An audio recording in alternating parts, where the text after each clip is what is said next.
Today we're diving into the absolutely wild story of a Thai prince who just refused to be put in a box.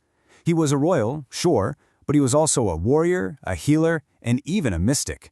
We're going to find out how one single person could live so many different lives. I mean, it sounds like the character list for a blockbuster movie, right? You've got the tough-as-nails admiral modernizing a nation's navy, and then you've got the compassionate doctor treating the poor for free. How on earth could that all be the same guy? And more importantly, why do people in Thailand still talk about him like a legend today? Okay, so to really get this, we've got to go back to the very beginning. He was born as Prince Abhakorn Kiativongse. And get this, he was the 28th son of one of Thailand's most famous kings, King Chulalongkorn, also known as Rama V. But you know, the name he was born with, that's hardly the one anyone remembers him by. Yeah, his life wasn't just one straight line. It's more like a collection of completely different, really powerful legacies, all rolled into one.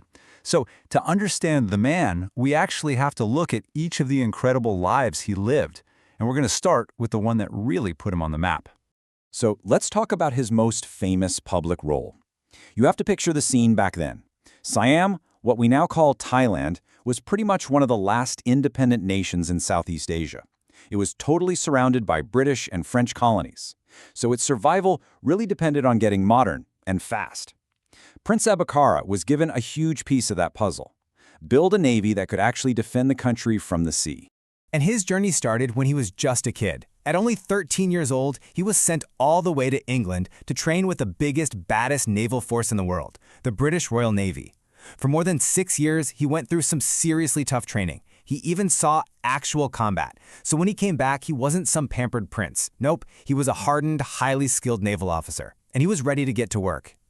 And he did not waste a second. Back in Siam, he completely turned naval education on its head. He brought in modern subjects like astronomy and trigonometry.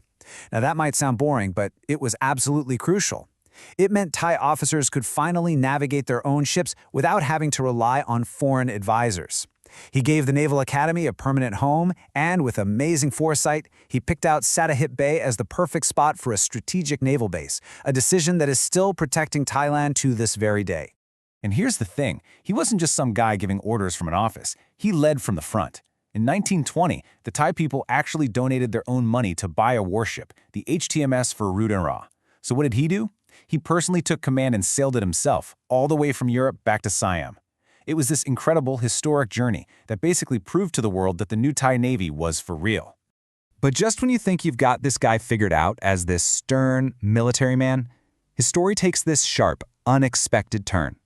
During a time when he had to step away from the Navy for a bit, he threw himself into something completely different, healing the sick. And this just perfectly shows the two sides of his personality. It's this incredible split, right? On one hand, you've got the Admiral, all about strategy, warships, and national defense.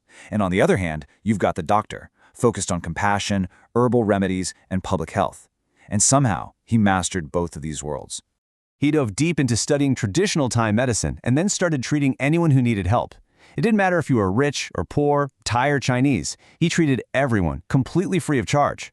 The people were so touched by this that they gave him the names he's most remembered by.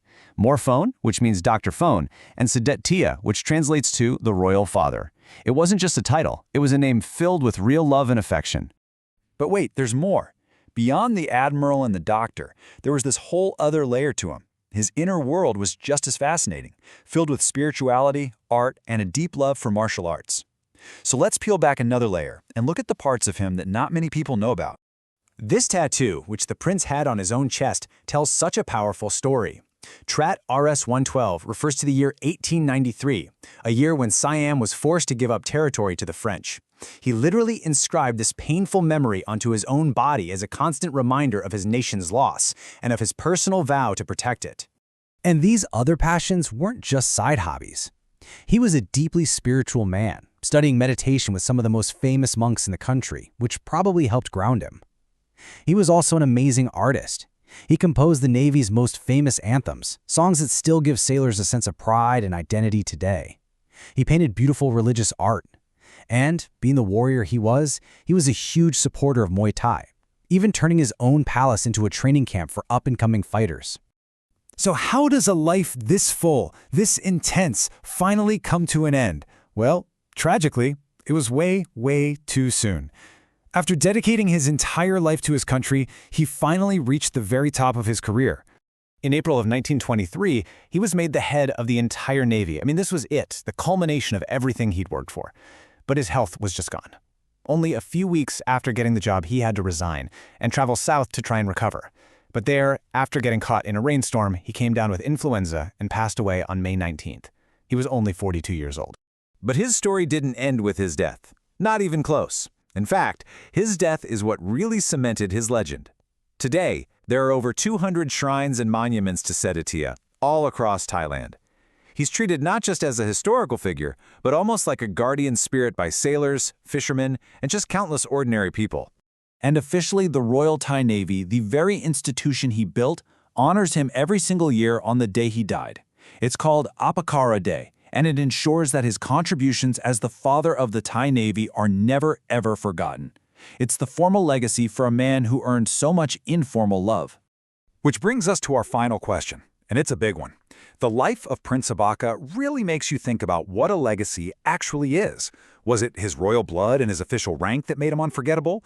Or was it his relentless work for his country and his boundless compassion for its people? His story seems to tell us that the most important legacy isn't about the name you're given at birth, but about the names you earn along the way.